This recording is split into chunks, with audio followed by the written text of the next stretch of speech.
આપ સર્વોને હેતપૂર્વક જય શ્રી સ્વામિનારાયણ। આજની સત્સંગ કથા વાર્તા નિજ મંદિર સાવરકુંડલા। આજની સત્સંગ કથા વાર્તામાં આપણે શ્રીમદ સત્સંગી જીવનની કથા સાંભળશું। પ્રકરણ 4 અધ્યાય 54। શ્રી સુવ્રત મુનિ કહે છે કે, હે રાજન, ભગવાન શ્રી હરિએ સંવંત 1882 જેઠ સુધી નિર્જળા એકાદશી ના દિવસે બંને પુત્રોને 2 પ્રકારની દીક્ષા આપી। પછી તે બંને આચાર્યો દ્વારા પોતપોતાની પત્નીઓને પણ સામાન્ય તથા મહાદીક્ષા અપાવી। તે સમયે ભગવાન શ્રી કૃષ્ણનું મહાપૂજન અર્ચનનો મહોત્સવ ઉજવ્યો। તેમાં શ્રી હરિએ બારસના દિવસે સર્વે સાધુ તથા બ્રાહ્મણોને ઈચ્છિત ભોજનો જમાડ્યા। દેશ દેશાંતરથી હજારો નર નારી ભક્તજનો તથા બ્રહ્મચારીઓ તથા સાધુઓ આ ઉત્સવમાં આવ્યા। જેઠ માસમાં ઉજવાતા સ્નાન યાત્રાના ઉત્સવને અંતે વિશાળ સભાનું આયોજન થયું। તે સભામાં સર્વે ભક્તજનો પોતપોતાની મર્યાદા પ્રમાણે બેઠા। ભગવાન શ્રી હરિ તે સભાની મધ્યે સ્થાપન કરેલા ઊંચા સિંહાસન ઉપર વિરાજમાન થયા। એટલે સભામાં બેઠેલા સંતો ભક્તો તેમના મુખારવિંદનું દર્શન કરવા લાગ્યા। તે સમયે શ્રી હરિ ભક્તજનો પ્રત્યે કહેવા લાગ્યા કે, હે ભક્તજનો, તમે સર્વે મારું વચન સાંભળો। દીક્ષા ગ્રહણ કરેલા મનુષ્યોને ભક્તિનું ફળ તત્કાળ પ્રાપ્ત થાય છે। તેથી ઉદ્ધવ સંપ્રદાયમાં રહેલા સર્વે નર નારી જનોએ પોતપોતાના અધિકાર અનુસારે સામાન્ય તથા મહાદીક્ષા ગ્રહણ કરવી। ઉદ્ધવ સંપ્રદાયમાં જે પુરુષો શ્રી લક્ષ્મી નારાયણ દેવના વિભાગમાં હોય તેમણે બંને પ્રકારની દીક્ષા આચાર્ય શ્રી રઘુવીરજી પાસેથી ગ્રહણ કરવી। અને સ્ત્રીઓએ તેમના પત્ની વિરજા દેવી પાસેથી બંને પ્રકારની દીક્ષા ગ્રહણ કરવી, પરંતુ સ્ત્રીઓએ રઘુવીરજી મહારાજ પાસેથી દીક્ષા ક્યારેય ગ્રહણ ન કરવી। તેવી જ રીતે આ ઉદ્ધવ સંપ્રદાયમાં શ્રી નર નારાયણ દેવના વિભાગમાં રહેલા જે પુરુષો છે તેમણે તો બંને પ્રકારની દીક્ષા આચાર્ય શ્રી અયોધ્યા પ્રસાદજી પાસેથી ગ્રહણ કરવી।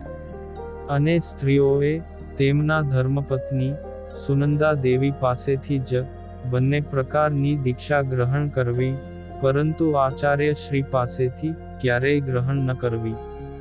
હે ભક્તજનો, શ્રી વાસુદેવની આ ભાગવતી દીક્ષા ગ્રહણ કર્યા પછી પ્રતિદિન પૂજા કરવા માટે શ્રી કૃષ્ણ ભગવાનની પ્રતિમા પોતાના આચાર્ય પાસેથી જ સ્વીકારવી।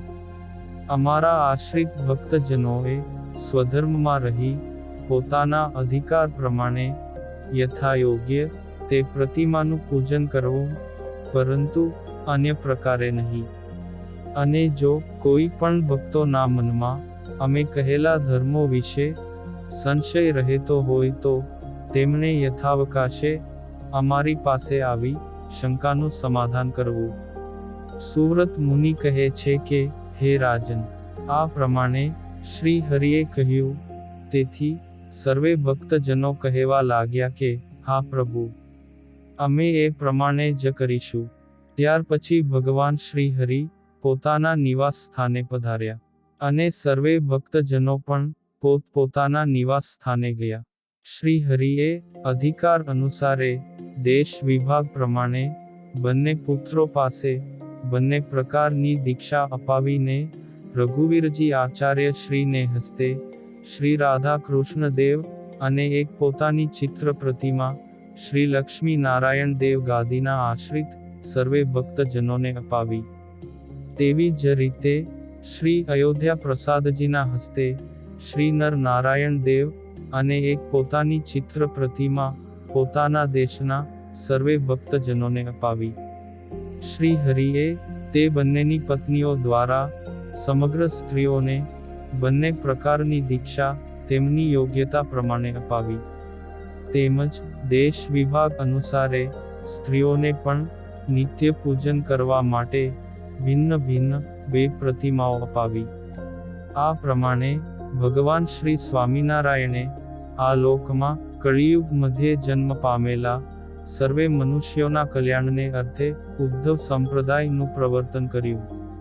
ત્યાર પછી બંને ભાઈઓ રઘુવીરજી તથા અયોધ્યા પ્રસાદજી શ્રી હરિની સમીપે પધાર્યા અને નમસ્કાર કરી તેમની પાસે બેઠા.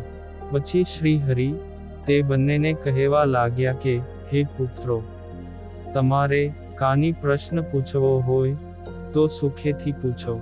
આ પ્રમાણે શ્રી હરિએ કહ્યું ત્યારે બંને ભાઈઓ પૂછવા લાગ્યા કે, હે પ્રભુ, આ સંપ્રદાયમાં અમારે ઉજવવા યોગ્ય વ્રતો, ઉત્સવો તેમજ વાર્ષિક વ્રતો અને ઉત્સવોનું શું વિધિ વિધાન છે તે અમને કૃપા કરીને કહો. હે પ્રભુ, તમે જેમ કહેશો તે પ્રમાણે જ આપણા સંપ્રદાયમાં બંને દેશોના મંદિરોમાં સમયે સમયે અમે તેની ઉજવણી કરીશું. તેથી એ વિધિ અમને કૃપા કરીને કહો.